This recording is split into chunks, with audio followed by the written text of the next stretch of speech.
number 10 spot, we have the Church of Satan. Well, if you grew up watching any and all Hollywood movies, then you probably are with me when I say maybe it's a good idea that these churches are banned. But despite how creepy and scary Hollywood has made these churches to be, the church states that they are not depicted in an accurate light. The Church of Satan is a church that was founded by Anton LaVey. The church does not believe in worshiping a literal, powerful, supernatural Satan. In fact, they reject people that believe in this, and they refer to themselves as skeptical atheists, people who question everything. They describe their church as an underground cell system of individuals who share the basis of our philosophy, they say. The Church of Satan isn't banned everywhere. In fact, it is quite strong in the USA. But in Canada, for example, it has been banned. But like many banned religions or banned practices for centuries and centuries, people always find a way to still do whatever they want. In our number 9 spot, we have the Okinoshima, considered a place of worship. Okinoshima is actually a forbidden island that is considered sacred land. Forbidden to all women, that is. Yeah, we're in the 21st century, but yep, there's still some places we can't go to. Wild. Only priests, researchers, military, and the media are allowed on the island. Interesting combination. Apparently no one is allowed to speak of anything they see on the island. It is that secretive. You would think that they maybe wouldn't want to invite the media to the island then, but people are strange. The island is off the coast of Munakata in Japan. The islanders are said to worship the kami, which are spirits that are venerated in the religion of Shinto. It has several spiritual traditions, including a ritual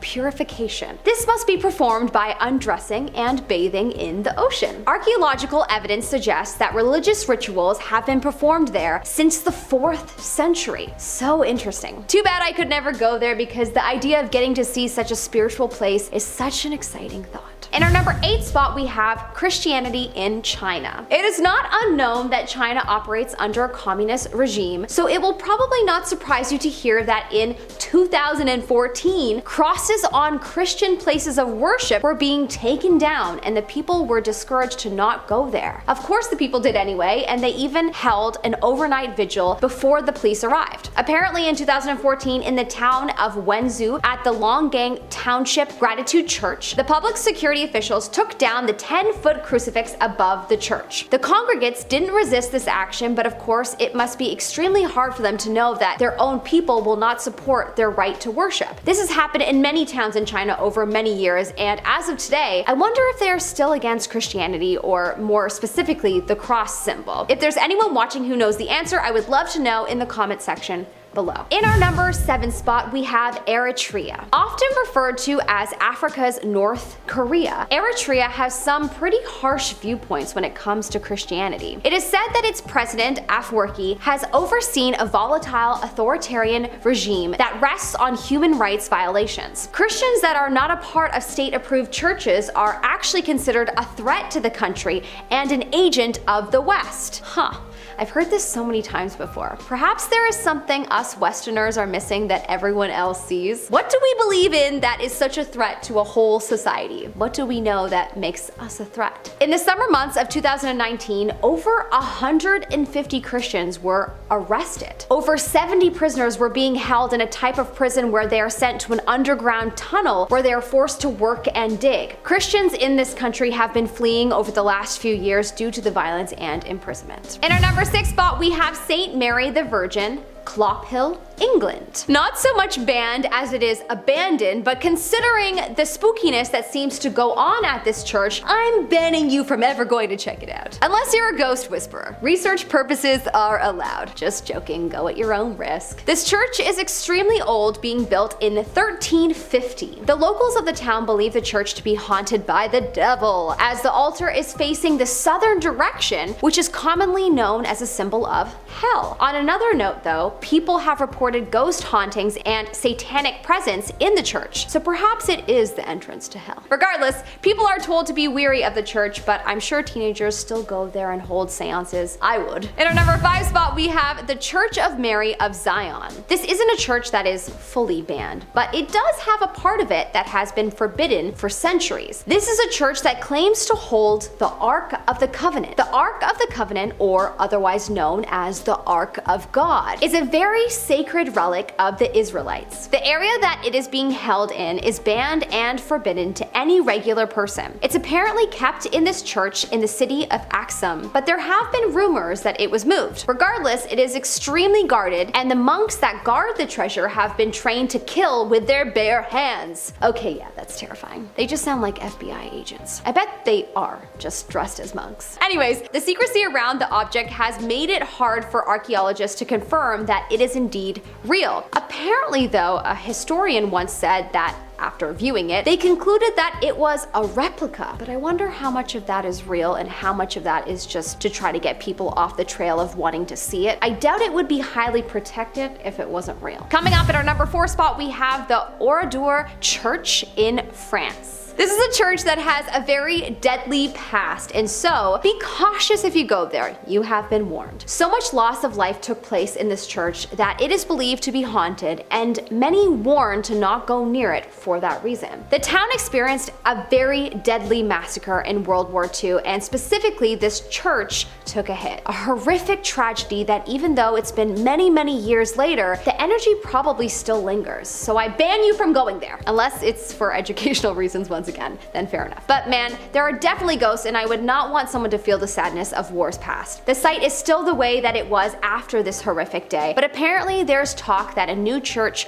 will be built on the grounds. A lovely thought, but I bet you it won't get rid of the ghosts. In our number 3 spot, we have King James VI and First. Known as King James VI, King of Scots, and King James I of England and Ireland, he ruled from 1603 to 1625. England and Scotland were considered sovereign states, and yet he ruled both of them. Being the son of Mary, Queen of Scots, and just being a king in general, you can imagine the pressure that was put on him. He came across many religious challenges in his reign, and it was his decisions that led to a wave of anti-Catholicism. He might have been baptized Catholic, but he eventually became Presbyterian and then leaned Anglican during his reign. He enforced strict penalties to practicing Catholics, despite the fact that he said he would allow them to practice as long as they lay low and be quiet about it. He put policies in place that aimed at only punishing a few Catholics instead of creating massive bloodshed, with the goal to hopefully motivate practitioners to leave the country. People still practiced in private though, including one of James's friends, the first Earl of Northampton, Henry Howard. In our number 2 spot, we have the Vatican Archives. Okay, not a banned church per se, but a banned church library, filled with secrets, lies, and church documents for centuries. Arguably a church of knowledge than just a regular worship church, but I'm sure the viewers that actually get to step inside to read its books quite definitely worship the books. At least I would. This is a place that is completely banned to the everyday public. Formed in 1475, but it is believed to possibly be older. Only scholars in higher ranks within the church can enter, and the scholars must show documentation of their qualifications and research needs. People have tried to break in over the years, but the archives are heavily guarded, and there has been no successful break-ins in a long time. People speculate that the archives hold proof of aliens being present on our planet, but I bet you they have way more interesting facts than that tucked away in their shelves. Probably proof of time travel. Arguably cooler than aliens? Would love to know your thoughts in the comment section below. In our number 1 spot, we have the 1535 ban on Catholic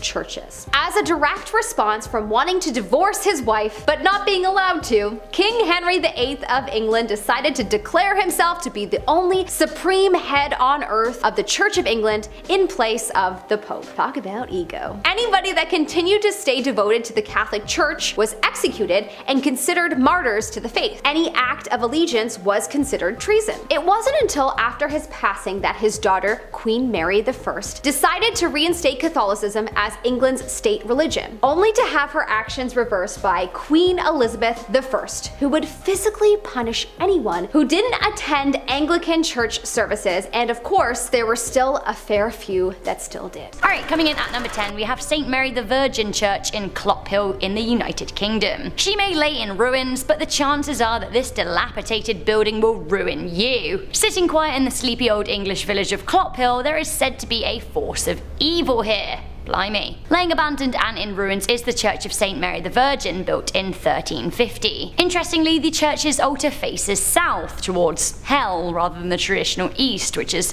where churches usually face to point to heaven. Basically, a whole bunch of Christians believe that the south-facing altar was constructed on purpose, and that the church was secretly a satanic meeting spot. The church has a very long history of reported hauntings, and people believe that the satanic rituals still take place here. The graveyard was desecrated in the 1970s, so now all of the gravestones sit facing the perimeter wall, which kind of makes it even creepier. Coming into number 9, we have St. Paul's in New York. St. Paul's Chapel is often named the Little Chapel That Stood, and when you see pictures of it, you'll totally understand why. Built in 1766, the chapel now sits among skyscrapers at the base of the World Trade Center. It's the final resting place of Alexander Hamilton, the place that George Washington prayed on his inauguration day. It survived the Great Fire of New York and the 9/11 attacks, becoming a safe haven and spot of refuge for those who work to save people from the wreckage and put out the fires. All in all, it actually kinda sounds like a good place, so why is it so scary? I'll cut to the chase. There's a headless ghost here. A ghost without a head. Double the spooks. Actor George Frederick Cook was said to have donated his skull to the theatre to be used as the iconic piece in Hamlet. Good on him. He was buried sans head at the St. Paul Cemetery and is now said to wander the grounds looking for his, head. St. Paul isn't the worst of them for sure. I actually kind of think it's a bit quirky and I like the sound of a headless ghost. Coming into number 8, we have the Chernobyl Church. Has anyone watched Chernobyl on Netflix? Yeah, I haven't, but I keep meaning to. I hear it's really good. Let me know if you have in the comment section. Anyway, on the 28th of April 1986, a nuclear reactor exploded at the Chernobyl nuclear power plant near Pripyat. Since that day, there has been a 10-kilometer exclusion zone that won't be safe to enter for a very long time. Nuclear cleanup is still too dangerous and is set for the year 2065, which is 80 years on from the disaster. Right now, there are a whole load of abandoned places sitting there, poisoned and spooky. Some people have even broken into the exclusion zone to see them, although very much at their own risk. One adventurer came across this old, sad and abandoned church in Krasny village in the exclusion zone.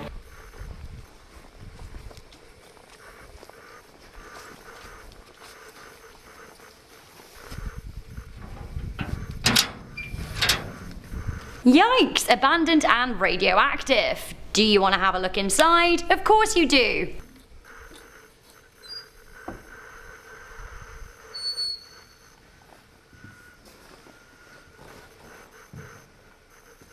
Honestly, so spooky. Spookier still, coming into number 7, we have Egg Hill Church in Pennsylvania. Egg Hill kinda sounds like a cute, sweet place, doesn't it? But actually, it really isn't. The now abandoned Egg Hill Church is rumored to be one of the more haunted buildings in the world, filled with unholy spirits. According to legend, a pastor arrived on the job in 1927, and shortly after he delivered his sermon, he decided to kill his entire flock as they took Holy Communion. Then, he killed himself by hanging himself. I can't confirm this with research, it's likely just an urban legend, but nonetheless, a lot of people think that the building is extremely haunted and very hateful. Coming into number 6, we have St. Michan's Church in Dublin. Ireland. A country of so much rich history. Rich history can also be translated to a lot of dead people over the years too. It's kind of the case with this church. It was built in 1095 on the site of an old Norse chapel. It has a history of dead people extending back 1,000 years, which is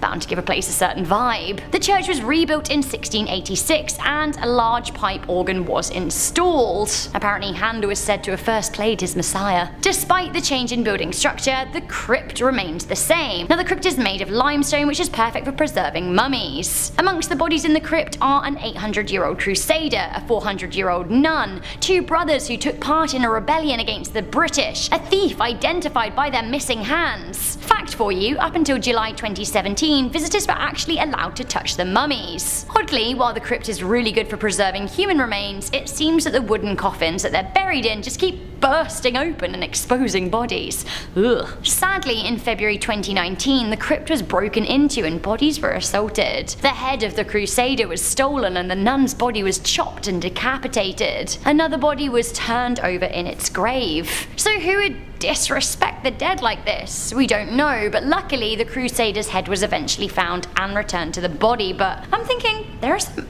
hungry mummies in that crypt. Coming into number 5, we have the Borgund Stave Church in Norway. I would love to go to Norway, but to me, this is just looking creepy from the off. Creepy, but I have to say a little bit cool. It kind of looks less like a church and more so like a witch's mansion, or maybe the Weasley's burrow. I guess that is kind of a witch's and wizard's home, even if they're good ones, but still, it's creepy just to look at. The church is slap bang in the middle of a medieval cemetery, and it is made from wood, but has somehow stood for 1,000 years, which to me is even more weird. There are strange engravings of animals and mystical creatures inside, and ancient runes to boot. Here be witches? Dragons? The imagination runs wild. Do you like unexplained wailing sounds? If so, you will love this at number 4. We have the Church of St. Andrew on Staten Island. This church dates back to the early 1700s and is located in Richmond, Staten Island. The church was used as a hospital during the American Revolution, and it seems to have left a deep scar on the building. These days, it is said that the spirits of the dead soldiers haunt the halls, wailing, walking, knocking, creeping, just generally being creepy little ghosts. Candles flicker without wind, and some claim to have seen them float. There's a chill in the air here, even on a hot, heavy summer's day. Coming into number 3, we have Oradour-sur-Glane Church in France. This is one of the saddest and scariest church stories of all time. War was an abysmal period of time for Europe, and between the two feuds, decades were lost to bloodshed. While the majority of the countries eventually recovered, deep scars were left in the land. A number of places that existed before simply didn't survive, including Oradour-sur-Glane. On the 10th of June 1944, German SS soldiers destroyed the French village, killing 642 of its inhabitants, with just 20 people managing to escape. The black shirts rounded up the men and shot them at point blank range in a barn, but the church was a true horror. Women and children were rounded up into the village church, locked inside, and then burned alive as German soldiers set fire to the holy building. Hundreds of innocent people lost their lives in these walls. Honestly, I feel really bad for the people that had to go and find them there. French president of the time, Charles de Gaulle, ordered that the town remained untouched as a memorial to those who lost their lives in the savage attack. People can still visit the area and see the village left ransacked as it was that night. They can also see what remains of the church, if they dare. Coming into number 2, we have the Sedlec Ossuary in Czech Republic. It isn't the outside of this church that is the issue. Have a little look. See, no scarier than any other church, right? Well, my friends, step inside. This church is filled with the remains of 40 to 70,000 people, which, yikes. Not even that, like out of sight, out of mind. If they were buried somewhere or like in the walls, that would be fine. But this chapel is decorated with the bones and skulls of the dead. There are pillars made out of bones, a chandelier of bones, a coat of arms made from actual arms, and then I'm sorry, but why is there a skull on this cherub's knee? I'm honestly kind of petrified. Why are their skulls holding bones in their mouths? This is macabre and I don't like it. It seems that the church dates back to 1278, but in the early 16th century, bones were exhumed by a blind monk. A lot of the bones are thought to belong to plague victims. Ugh. So, how do you top a church made of bones? Ho ho ho. Get ready for number 1. We've got the Satanic Temple, a place that I don't want to be. Prayers to God will not help you in the Satanic Church, but you could pray to Lucifer, not that I would advise it. At the Satanic Church, unholy pastor Victor Damien Rosso, who by the way claims that he is the son of the devil, suggests that people make a pact with Lucifer himself, his dad. Why? Well, so they can become rich, and then the devil will own their soul. Classic. The Church of Lucifer is located in Colombia and actually does look pretty churchy. It seems that Rosso was raised Catholic but denounced God and turned to the devil. Do you want to look inside? I feel like you do. Check out this clip from a Vice documentary. Una construcción grande con cruces invertidas. El templo visto desde afuera se ve solitario, cerrado y totalmente privado. Y para ser una iglesia no da mucho la bienvenida. Víctor o Héctor? I have to say, Like, all joking aside, it does have some pretty sweet decor. Leather chairs, black curtains, big black and red satanic pentacles, backlit upside down crosses, and an altar to the Dark Lord himself. Can we just talk about how Lucifer's throwing the classic rock hand here, like Satan loves heavy metal? What a cliche! Locals have complained about the amount of animals ritually sacrificed by the group. Wanna have a look at what a satanic ritual at the church looks like? Here you go. Hay unos seguidores de él tiene una túnica roja, los otros una túnica negra y están a punto a mí de vestirme e investirme en la religión luciferina. Entonces ya veremos qué pasa después de esta noche. I do enjoy a good candle, but honestly, this is all a bit intense for me, and culty. I really don't enjoy a cult, I just need to be free. At number 10, we have the Temple of Amida in Japan. Let's kick off this list by flying over to Japan. The Japanese have some of the best ghost stories in history. I still have scenes from The Ring and The Grudge burned into my brain. Those were perfect movies for me to watch as a 13-year-old boy. I remember the girl in the closet who looks like she just got pushed through a trash compactor and then left out in the sun for 8 years. Yeah, when you're 13 and you see that out of nowhere, you don't forget it overnight. Well, this is a classic Japanese ghost story from the Temple of Amida that was built 700 years ago. Legend goes that a blind man was brought to play music for a dead emperor in the graveyard. He was led by a priest, but the blind dude didn't know he was playing music for a bunch of ghosts. The priest would cover his body in protective symbols so the spirits couldn't see him. But one time he brought the blind dude in, but he forgot to cover his ears, so the spirits cut his ears off. Then he died in the graveyard. It's said that you can still hear the blind guy's music playing in the graveyard. Ooh. At number 9, we have the Church of St. Nicholas in Plucky, England. We're gonna jump on a plane and fly over to jolly old England for the most haunted town in the UK. Plucky, England is a place where the hauntings are hot and the people still live there. Everyone knows you can live wherever you want, right? It's not the 1800s anymore, where if you try to move to a new town, half your family will die and it'll take you a year and a half. Plucky is so haunted that when Halloween rolls around, they need to bring in more cops because so many drunk dummies come to the town to dress slutty and see if they can run into a phantom. And in this town is the Church of St. Nicholas, where the spirit of Lady Deering walks around looking for her dead kid. It's said that she was buried in 7 lead coffins, but it didn't stop her from breaking out and haunting the hell out of this church. I don't even think lead does anything to ghosts. I think it's supposed to be silver. They were probably like 7 silver coffins? Jesus Christ, that's expensive. Let's use lead and hope for the best. At number 8, we have the Chapel of Bones. Now it's time to head over to Portugal for one of the creepiest arts and crafts projects I've ever seen. Back in Portugal, somewhere in the 16th century, the cemeteries were getting too full. People were dying too quick. So when this happens, they need to dig up all the old, already rotted bodies, take out the dry bones, and then plop the fresh bodies into the hole. Now usually when you got something like this happening, they take all the bones, then make something like the Paris catacombs. But that's not what the monks of the Church of St. Francis wanted to do. They were like, hey, let's take all these dope bones and make a bone house so everyone can bone in it. No, they did build a chapel made of bones, but that's not why they built it. They built this clavicle castle to remind people they were going to die, so they should be good people before they die. They were literally like, you see this? You see this spooky skeleton house? Be a better person! It's made with concrete and using around 5,000 bones. I wonder if that's legal to do today. Like if I built a little doghouse made out of bones on my front yard for my dog and to scare kids off my lawn. Could I do that? At number 7, we have St. Andrew's Church in Selkirk, Manitoba. Get your winter coat, we're heading over to Selkirk, Manitoba to check out the Church of St. Andrew's. We're going all over the world with this one. By the end of this video, you'll have no excuse not to check out a scary church. Unless you're like me and you're just not going to do that because that's a terrible way to spend your day. Well, the Church of St. Andrews is nicknamed St. Andrews on the Red because if you're lucky, you'll see a set of glowing red eyes in the church. Great, I put on all my nice clothes for church and I just pissed myself. People have also said that they've seen a ghost dude and a ghost lady walking around the graveyard. And my favorite haunting from this church is people have said they've seen a ghost car. What?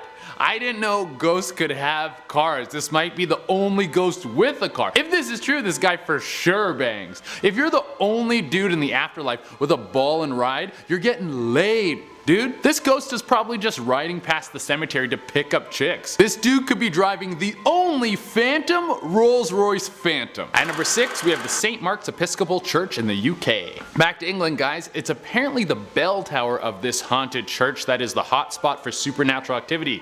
Legend says that the stonemason who was building the tower fell to his death before the tower was finished, and then started haunting the workers who came to finish the tower. They pleased the spirit by building him his own room in the tower, which is so funny to me. They were like, we know you're upset that you're dead, but we all came together and got you something nice. Here's your room. There's a little bench in it, there's a memory foam mattress, and we know you're a stonemason, so we filled the bookcase full of the best books about stonemasonry. Do you like it? At number 5, we have St. George's Church in the Czech Republic. This church is old as hell. It was built in 1352. I'll bet money that this building is not up to code. Well, back in the day when this church was shiny and new, it didn't take long before the people thought it was cursed because fires kept breaking out in the darn thing. People kept going though. In the Czech Republic, they're not afraid of curses. But in 1968, when the roof collapsed on some people during a funeral, everyone decided to stop going to church.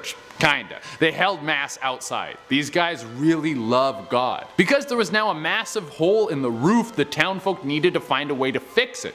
And they did this by playing up the whole curse story of the church. They put in some sculptures of shrouded figures in the church and then turned it into a haunted tourist attraction and raised enough money to fix the church. Oh, this one's kinda sweet. At number 4, we have Basilica of Our Lady of Good Health. We're in India, baby, in the town of Velankani, where the site of this church was picked because they saw spirits beforehand.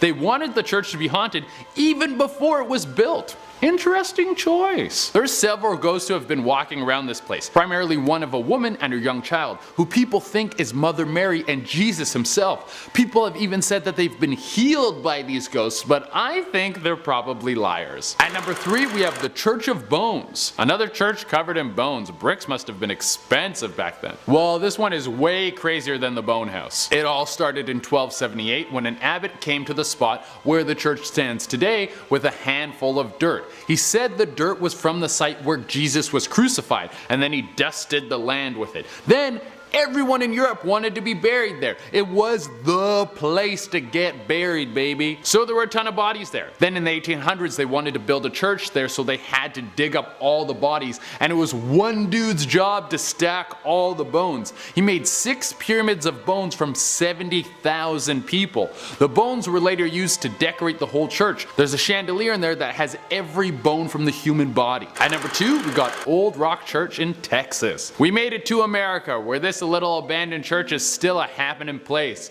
It was built between 1884 and 1886, but shut down not too long after because another church got built nearby.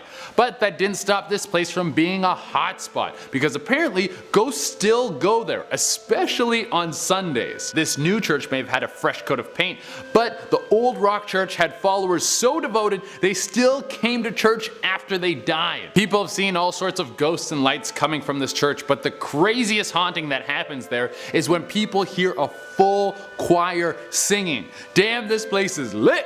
And number 1 on our list is Church of Greyfriars. For our first place, we shoot back over to England. The Church of Greyfriars was once the most haunted place in London, but now only the spire stands. And it's haunted for good reason. It's a burial place of the Queen known as the She-Wolf of France. She had her husband killed, King Edward II, by having a hot iron rod inserted into his anus so it would burn his insides. It's said you can still hear his screams. When she died, she was buried with her husband's heart on her chest. And on the full moon, her ghost will rise, clenching the beating heart of her dead husband. Yeah, you get killed by a hot poker in the butt and your screams echo out for eternity. That's how you get number 1 on this list. Thus in at number 10, this creepy video was captured at the Lincoln Cathedral in England. First of all, the exterior of this church looks like it could be the set of a horror movie, and what possessed this person to go to church at night? I have no idea. Well, it's a little bit too dark and windy for my liking. Well, things took a turn for the worse when they stumbled across this. Well, take a look for yourself.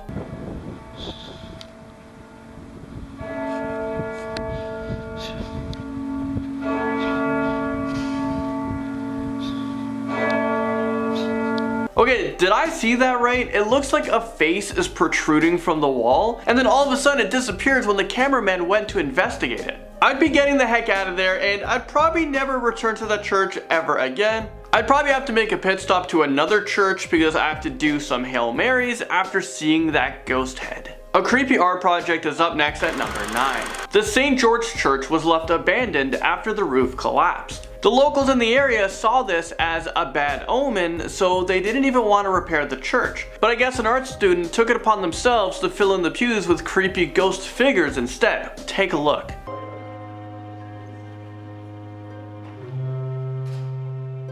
Okay, this is not okay in my books. Actually, this might be the scariest art project that I've ever seen. I feel like if the church wasn't haunted before, well, it definitely is now. A shadowy figure is up next at number 8. This extremely scary picture was taken inside of a Catholic church somewhere over in Poland. Everyone there was celebrating a first communion, but the party was crashed by the shadowy figure who was seen creeping between the aisles. It's quite possible that this is just a result of a camera malfunctioning, but the thing is, are you willing to bet your life on that? I know I'm not. Insane insect infestation crawls onto our list at number 7. I get it, sometimes older buildings have an insect problem. You might see the occasional ant or centipede. You know, I can forgive that, but what I can't forgive is this.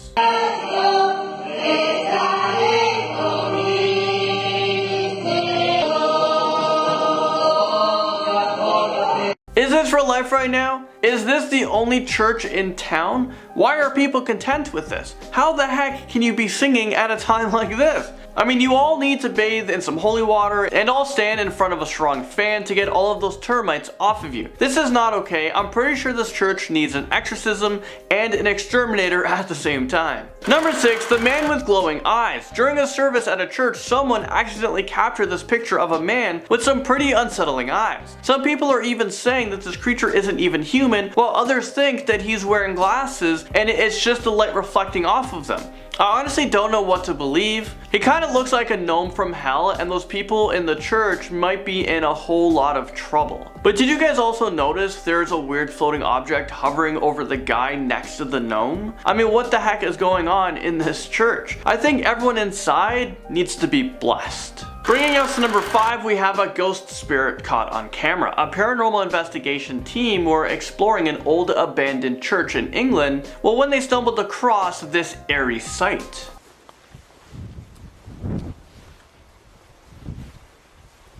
Okay, let's play that again, but in slow motion. As you can see, a ghostly figure passes by one of the windows, and it looks like they're wearing a long white dress or robe of some sort. This church dates back to 1135, so it's very possible that it's had its fair share of scary ghost encounters. Next up on our list, number 4, we have a Jesus statue caught moving. Okay, pay close attention to the statue's eyes, because what I'm about to show you guys is gonna happen pretty quickly.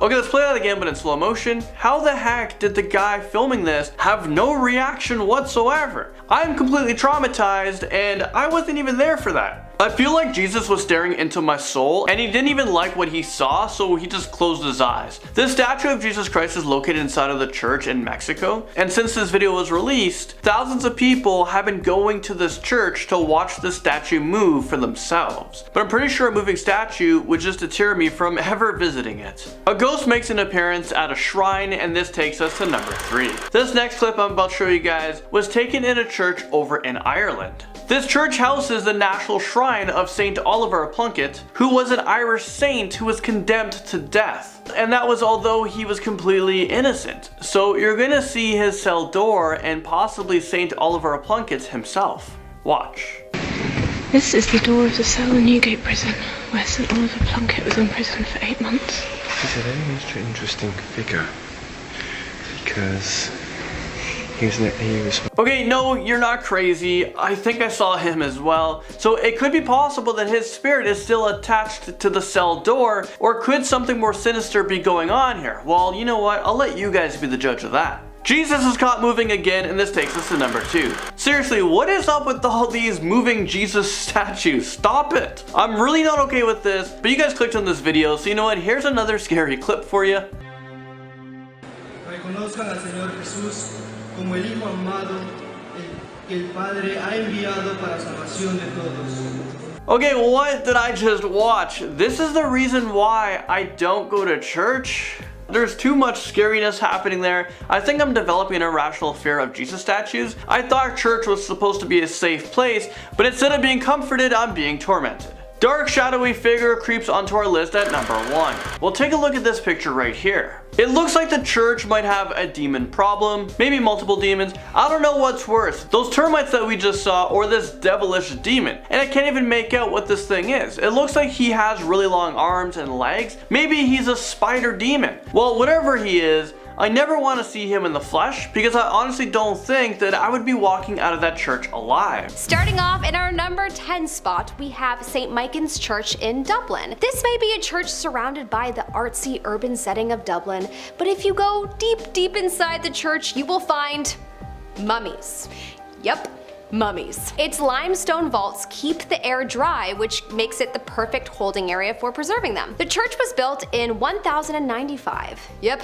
Old. And it is said to have likely been a temple burial site before it became a church. To paint a picture of the crypts of the church, they of course have stone walls, are extremely dusty, and they're filled with coffins. And probably the devil is hiding behind them. Cute story time. When my brother was young, he saw a poster of The Mummy, the movie, and he said to my dad, "Dad, what about the daddies?" And that's what I think about every time someone brings up mummies.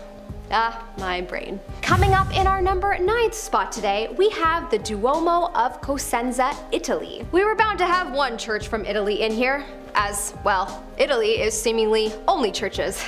I did a bus tour throughout the country, so I would know. This is a church in an ancient part of Italy, and it is so old that nobody knows when it was built. You would think that archaeologists would be on that and figure it out by this point, but as such, they haven't figured it out quite yet. Probably because it is haunted. Dun dun dun. By Satan himself. The church became a cathedral around 1184, and its architecture is supposed to be a sight to see. The church also has many burials on site and is home to the bones of its first priest. Humans are fascinating. Do you ever think about why we keep the bones of something that once was in a box and then put under the earth so that we can visit the place where it was buried every year even though we can't see it? It's just a solution for our mind to be at peace with the concept of death. We're just fascinating. Okay, moving on to our next terrifying church. In the number 8th spot, we have the Church of the Assumption of Our Lady, Guadalajara, Mexico. But don't be fooled. It may look old and terrifying from the outside, but it is just as old and terrifying from the inside. However, it does have one really cool aesthetic that all the other churches are jealous of. On the perfect time of day, when the sun hits it on its right angle, the church's bricks seem to glow with a fiery orange, just representing the depths of hell itself. I'm just joking. Inside its walls, it has neo-Gothic vaults with impressive artwork from the modern and late medieval period. But it also has a beautiful collection of mummies on display. Among the bodies is a child who was killed for converting to Catholicism in the 1700s. There have been many people over the years that have claimed to see her eyes blink and her hair move. Not terrifying at all. Coming up in our 7th spot today, we have the St. Thomas Anglican Parish of Mulgwa, New South Wales, Australia. Yeah, this church reminds me of your classic horror movie church. Small, old, and just downright creepy. This church has a very dark history and continues to creep its locals and visitors alike. There is a legend that has 2 boys who died in a fire in the bell tower after a prank went horribly wrong. Since then, it is said that any kind of light angers the spirits of these boys. There have been many reports of lights going on and off, even including the lights of cars going on and off as drivers pass by the site. I wish I lived close to this place so I could try this out, because this sounds like a ghost hunter's gold mine. Coming up in our 6th spot today, we have St. Andrew's on the Red in Selkirk, Canada. This is the oldest church in Western Canada and was created in 1831, which compared to the St. Michan's Church created in 1095, it's not that old. But nevertheless, the devil may still house this creepy landmark. It is said that both the church and its graveyard are filled with restless restless spirits that had died from tuberculosis and many varieties of the influenza. It's also the resting place of a lot of the earlier settlers and HBC officers. Visit at your own risk. In our fifth spot today, we have St. Michael's Chapel in Hallstatt, Austria. A beautiful church surrounded by a truly spectacular view of the mountains and an alpine lake. But inside, you will find the largest collection of painted human skulls. I'm sorry, come again, Melissa? The largest collection, which means there are other collections out there. What on earth made someone look at a skull and think, yes, I think I should paint this? Just why? Someone out there is thinking, because art. This is also a chapel that was made during a time when Catholics believed that they had to be buried in a consecrated ground so that they could rise from their graves when the end of the earth came. Were they predicting a future apocalypse, aka Walking Dead style? Hopefully? Not hopefully. But since this was such a popular need, the graveyard actually became quite crowded. And so, as a result, naturally, they decided that the solution of storing bones for religious displays was a viable solution. As for the person who decided that painting those bones would be fun and aesthetically pleasing to see, we have no name. Satan sounds like a good name to me.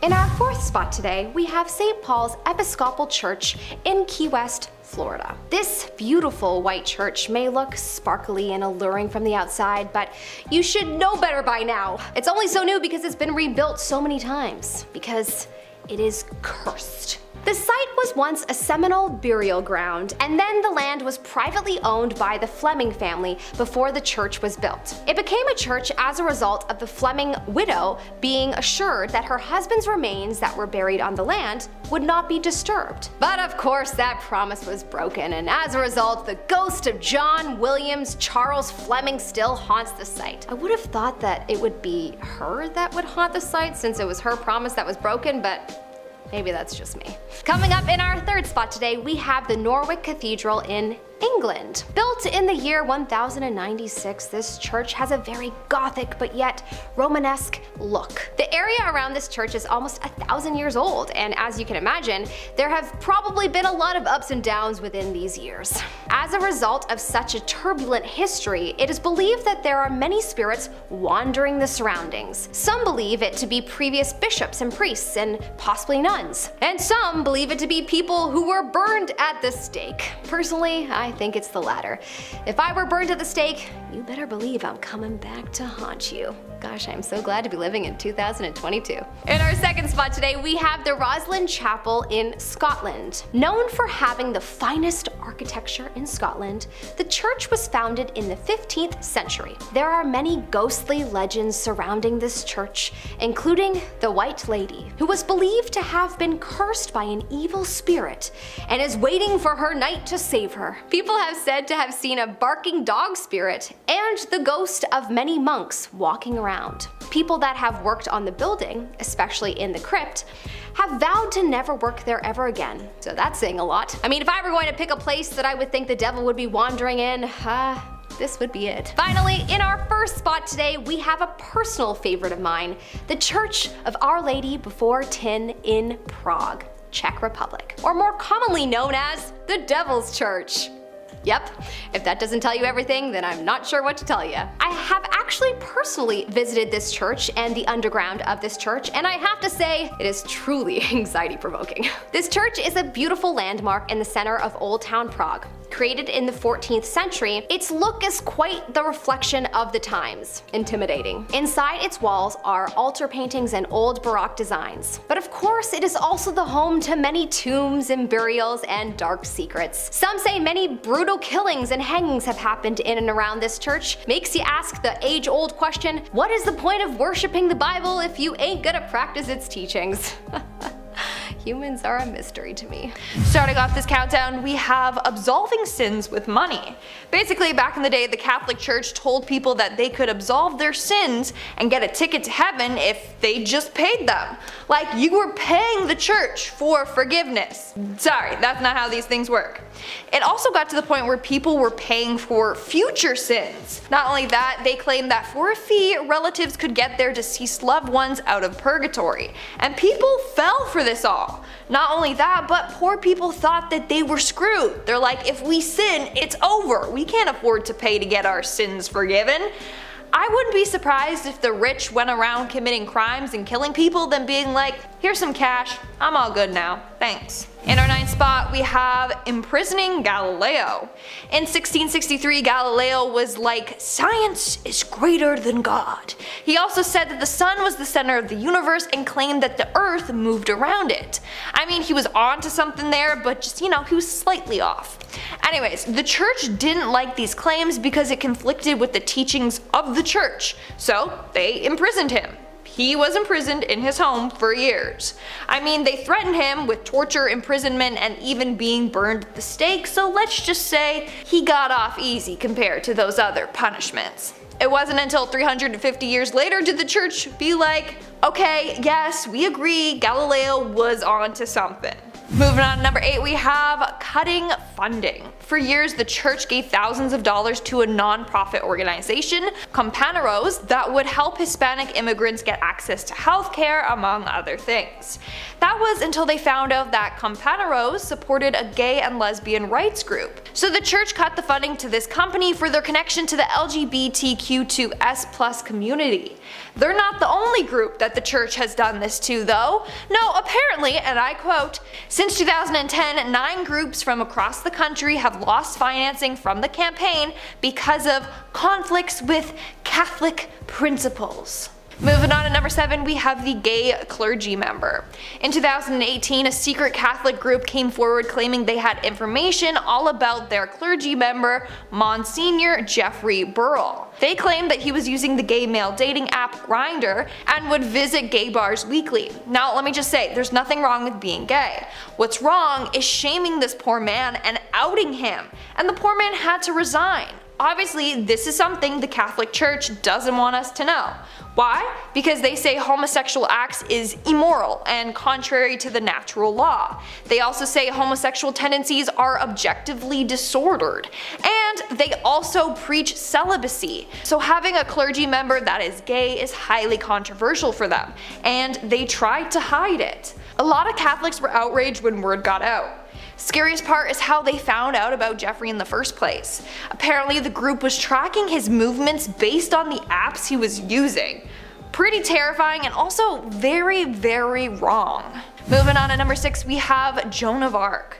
Turns out that the church wasn't the biggest fan of Joan of Arc. In fact, at one point she was pretty much the Catholic Church's #1 public enemy. Long story short, she believed that God was speaking to her and had told her to start an uprising to get the English out of France. By doing so, she pissed off some high-powered Catholics who wanted her gone. So they decided to put her up for trial. But legit, they had no evidence against her, but they were like, whatever, fake it till you make it, right? So they just accused her of heresy with no evidence cause it was a lie. And on top of that, they denied her counsel, which was against the church's rules. They just hated her and wanted to get rid of her. I think there were like 70+ charges brought up against her. One of them being for wearing men's clothing, in which she was burned at the stake for. In 1431, in front of a crowd of thousands of people, they lit her on fire for wearing male clothing. But it was discovered after her death that she never even did this. Literally, they killed an innocent woman. Why? Because they were probably intimidated by her. We are now at our 5th and halfway mark with the slaying of women. Pope Innocent VII wasn't innocent at all. In fact, he was terrified of witches. He said that they were real and a huge threat, so he created a huge witch hunt. He dispatched his men to Germany to try witches, and due to the pressure he put on them, countless innocent women were killed after being accused of being witches. All because Pope Innocent was paranoid as hell. Not only that, but in 1487 a book was written all about these witches. It said that this book promoted burning them at the stake, and that influenced a number of killings. Plus, the book was just filled with lies, like saying these women would stop cows from producing milk and would ride on broomsticks in the air. It's just truly messed up and spread misinformation and paranoia. In our 4th spot, we have the burning of the dead. Apparently, the church holds grudges because 43 years after John Wycliffe passed away, they had his body dug up and burned. Now, let me explain how it got to this point. So, John saw fault in the Roman Catholic Church and saw how it was corrupt. So he believed that people should worship God and Jesus according to the Bible, not according to the popes and their bishops and priests, because people are corrupt. But the Bible is not. He also believed that people should interpret the Bible for themselves and not how other people tell them to interpret it. Well, the church did not like this at all. So when he passed away, they ordered all his books to be burned. They also ordered for his body to be unburied. And for some reason, it took them years to get this all done. So 43 years later, his body was finally unburied and then torched, and then his ashes were just thrown into the river. In our third spot, we have the misuse of power. Just this year, it was discovered that the French clergy had taken advantage of over 200,000 young individuals since the 1950s. It is absolutely disgusting.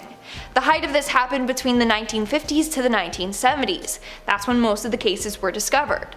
Then there was a resurgence of cases in the early 1990s. And obviously the Catholic Church doesn't want anyone to know about this. In fact, it's obvious that the church was turning a blind eye to the perpetrators. They were more focused on protecting themselves and their reputation. They did not care for the victims at all. A report said, and I quote, "The Catholic Church's immediate reaction was to protect itself as an institution, and it has shown complete, even cruel indifference to those having suffered abuse." Like I said, it's absolutely disgusting. Moving on to number 2, we have the number of priests. In January of 2002, it was discovered that 234 priests have had allegations of sexual misconduct made against them in the last 50 years. You heard me, 234. That just makes me sick to my stomach. These individuals are using their title and control to take advantage of others. Some of the victims did file lawsuits against a number of dioceses and got multiple $1-million settlements in some cases. But that still does not take away their trauma and their PTSD. Even though the Catholic Church held a worldwide summit to talk about all this, it wasn't that effective, as priests were still caught taking advantage of individuals years later. And in our number 1 spot today, we have the Inquisitions. It should not be forgotten that the Catholic Church would routinely arrest and torture Jews, Muslims, along with other individuals of different religions. They literally were like, convert to our beliefs or be executed, it's your choice. They were given a warning. They were told to vacate the area, and the people that stayed were arrested, and then either forced to convert or be executed. Sometimes they even tortured them before execution. They used branding, would hang them from their thumbs or toes, and would break their bones. After that, that's when they were strangled and then burned at the stake.